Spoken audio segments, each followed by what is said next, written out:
اعوذ باللہ من الشیطان الرجیم بسم اللہ الرحمن الرحیم۔ سورہ آل عمران آیت نمبر 161 تا 163۔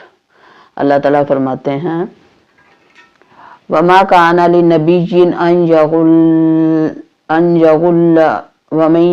يَغْلُلْ يَأْتِ بِمَا غَلَّ يَوْمَ الْقِيَامَةِ ثم توفى كل نفس ما كسبت وهم لا يظلمون۔ أفمن اتبع رضوان الله كمن باء بسخط من الله ومأواه جهنم وبئس المصير۔ هم درجات عند الله والله بصير بما يعملون۔ صدق اللہ العظیم۔ وا اور ماں جو کانا تھا، وا اور ماں نہیں کانا ہے تھا، لنبی کسی نبی کے لیے، ان یہ کہ یغل کہ وہ خیانت کرے، ومن یغلل جو کوئی اور وا اور من جو من یغلل جو خیانت کرے گا، یاتی آئے گا بما ساتھ جو غلہ اس نے خیانت کی، یوم القیامہ قیامت کے دن، ثم پھر توفا پورا دیا جائے گا، کلو ہر نفس جان کو، بما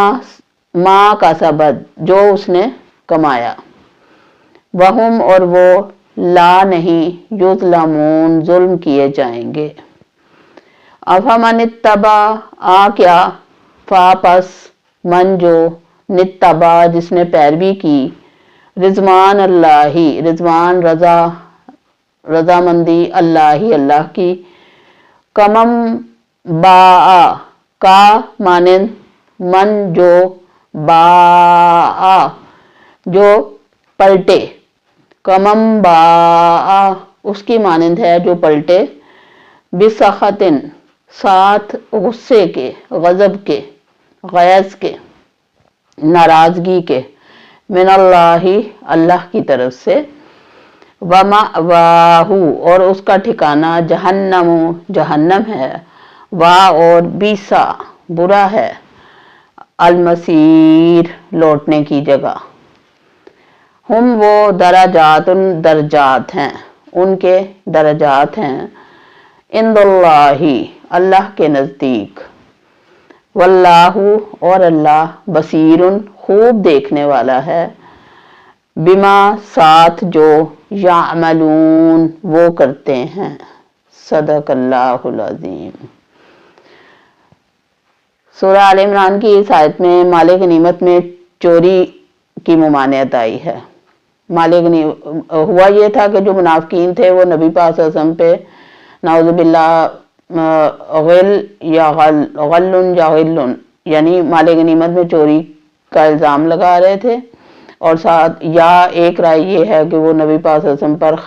خیانت اور ان کے ساتھ جو ہے وہ کینہ اور دل میں کینہ اور ان کے خلاف مخالفت اور ان کی خیرخواہی نہ کرنے کا الزام لگا رہے تھے، نعوذ باللہ۔ تو اللہ تعالیٰ نے ان کے ان الزامات کا جواب دیا ہے۔ اللہ تعالیٰ فرماتے ہیں وَمَا كَانَ لِنَبِيٍّ أَن يَغُلَّ کسی نبی کے لیے یہ نہیں ہے، جائز نہیں ہے، یا کسی نبی کا یہ کام نہیں ہے کہ وہ خیانت کرے۔ یغل کا مطلب عام خیانت بھی ہو سکتا ہے، اور خاص طور پہ یہاں ذکر جو ہے وہ غزوہ احد کے تناظر میں مال غنیمت میں چوری کا ذکر ہے۔ یہاں کے کوئی نبی جو ہے وہ مال غنیمت میں خیانت نہیں کر سکتا۔ ہوتا یہ تھا پرانے وقتوں میں کہ جب بھی کوئی دشمن ہارتا تھا، مال غنیمت چھوڑ کے بھاگتا تھا، تو جو فاتح ٹیم ہوتی تھی وہ اس مال غنیمت پر ٹوٹ پڑتے تھے، جس کے حصے میں جو آیا وہ اکٹھا کر کے لے جاتا تھا۔ تو اس وقت لیکن جب اسلام آیا تو اسلام میں ظاہر ہے ہر چیز ایک نظم و ضبط کے تحت ہے، تو نبی پاک صلی اللہ علیہ وسلم کے حکم سے مال غنیمت ایک جگہ جمع کیا جاتا تھا اور وہ پھر تقسیم ہوتا تھا مجاہدین میں، جیسا کہ اللہ کے نبی نے فرمایا۔ اب یہ ہے کہ اور سورہ انفال میں بھی مال غنیمت کی تقسیم کے احکامات آئے ہیں کہ مالک نعمت کا 5واں حصہ وہ اللہ اور اس کے رسول کا ہے، باقی 4 جو ہیں وہ مجاہدین میں تقسیم ہوتے تھے۔ اب یہاں پہ یہ کہ منافقین جو تھے عبداللہ بن ابی اور اس کے ساتھی، انہوں نے نبی پاک صلی اللہ علیہ وسلم پہ الزام لگا دیا تھا کہ وہ مالک غنیمت میں خیانت کرنا چاہتے ہیں، یا یہ کہ وہ ان کے خلاف ان کو دشمن مروانا چاہتے ہیں اور ان کے خیر خواہ نہیں ہیں، یہ الزام لگائے تھے۔ تو اللہ تعالیٰ نے اس کی تردید کی، تو اللہ تعالیٰ نے فرمایا کہ کسی نبی کے لیے یہ جائز نہیں ہے کہ وہ خیانت کرے یا دل میں کسی کے خلاف کینہ یا بغض رکھے۔ وَمَن يَغْلُلْ یاتی بما غل یوم القیامہ، اور جو کوئی خیانت کرے گا مال غنیمت میں تو وہ اپنی اس خیانت کی ہوئی چیز کو، جو اس نے چیز چرائی ہے مال غنیمت میں سے چھپائی ہے، اس کو لے کے آئے گا قیامت کے روز۔ اس کی مثال ہم دیکھتے ہیں کہ نبی پاک صلی اللہ علیہ وسلم نے حضرت عبادہ بن صامت رضی اللہ تعالیٰ عنہ سے فرمایا تھا کہ جو کوئی بھی مال غنیمت میں چوری کرے گا تو وہ قیامت کے روز اس چیز کے ساتھ آئے گا۔ اگر اس نے کوئی اونٹ چرایا ہوگا تو وہ اونٹ اس کے کندھوں پہ سوار ہوگا اور بلبلا رہا ہوگا کہ میں اس کا وہ مال ہوں جو اس نے چرایا تھا مال غنیمت میں سے۔ اور اگر اس نے گائے چرائی ہوگی تو وہ گائے ڈکرا رہی ہوگی روز قیامت، جب وہ شخص اللہ کے حضور حاضر ہوگا تو وہ گائے اس کے کندھوں پہ چڑھی ڈکرا رہی ہوگی کہ میں اس کا یہ وہ مال ہوں جو اس نے چرایا تھا۔ اسی طرح اگر اس نے کوئی بکری چرائی ہوگی تو وہ بکری میں میا رہی ہوگی، صحیح مسلم کی حدیث ہے، وہ بکری میں میا رہی ہوگی اور وہ کہے گی کہ میں اس کا یہ مال ہوں جو اس نے چرایا تھا۔ تو وہ اپنے اس مال کے ساتھ قیامت کے روز لایا جائے گا اور پھر اس کو اس کے مطابق سزا دی جائے گی۔ تو اللہ تعالیٰ نے فرمایا یہاں پہ عام حکم بھی ہے اور نبی پاک صلی اللہ علیہ وسلم نبیوں کا خاص حکم بھی ہے۔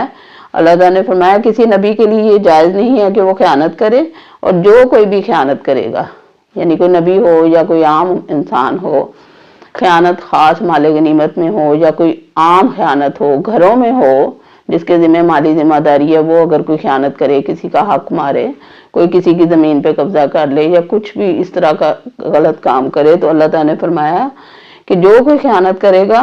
وہ اپنی اس خیانت کے ساتھ قیامت کے روز اللہ کے حضور حاضر ہوگا۔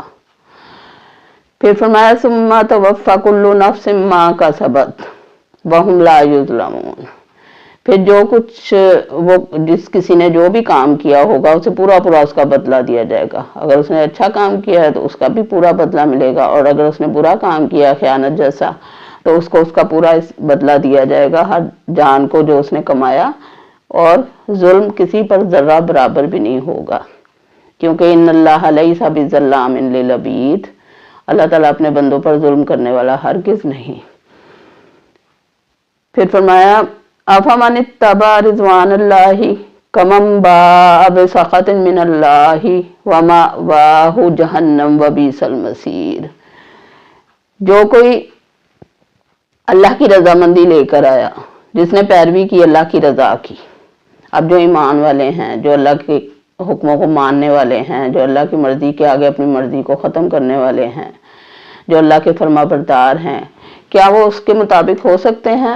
کمن باء بسخط من اللہ، جو اللہ کی ناراضگی کو لے کر آیا ہو، جو گناہ گار ہو، جو اللہ کے حکموں کو توڑنے والا ہو، جو اللہ کی حدود کو قائم نہ رکھنے والا ہو،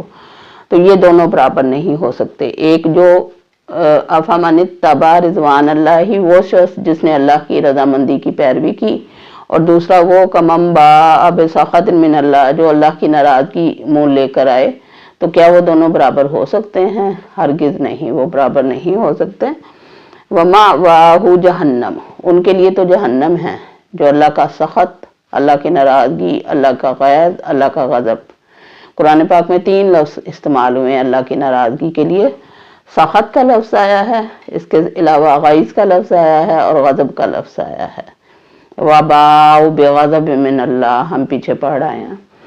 تو اللہ تعالیٰ نے فرمایا کہ کیا وہ جو پیروی کرتا ہے اللہ کی رضا کی، اس کی طرح ہو سکتا ہے جو پلٹے اللہ کی ناراضگی کو لے کر؟ ومأواہ جہنم، لیکن اس کا تو بدلہ جو ہے وہ اس کا ٹھکانہ جہنم ہے، جو اللہ کی ناراضگی کو لے کے جائے گا، جو اللہ کے حکموں کے خلاف دنیا میں زندگی گزار کے جائے گا، تو وہ ظاہر ہے اللہ کو ناراض کر کے جائے گا۔ وبئس المصیر، اور پھر اس کے لیے